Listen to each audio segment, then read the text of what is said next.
તો નવસારીના જલાલપુરના 8 ગામમાં દીપડાનો આતંક। 8 ગામના રાણિયા ફળિયાની અંદર દીપડો દેખાયો। સ્થાનિકોએ વન વિભાગને આ અંગે જાણ કરી। તો નવસારીના જલાલપુરના 8 ગામમાં પણ દીપડો દેખાયો છે। 8 ગામના રાણિયા ફળિયાની અંદર દીપડો દેખાયો, જેના કારણે અહીં સ્થાનિકોમાં ભયનો માહોલ છે। સ્થાનિકોએ વન વિભાગને આ અંગે જાણ કરી।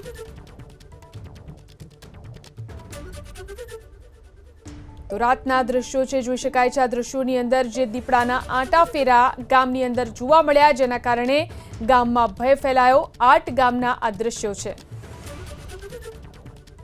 તો નવસારીના જલાલપુરના 8 ગામમાં પણ દીપડો દેખાયો છે। 8 ગામના રાણિયા ફળિયાની અંદર દીપડો દેખાયો, જેના કારણે અહીં સ્થાનિકોમાં ભયનો માહોલ છે।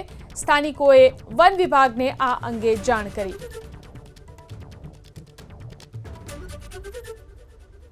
તો રાતના દ્રશ્યો છે, જોઈ શકાય છે। આ દ્રશ્યોની અંદર જે દીપડાના આંટા ફેરા ગામની અંદર જોવા મળ્યા, જેના કારણે ગામમાં ભય ફેલાયો। 8 ગામના આ દ્રશ્યો છે।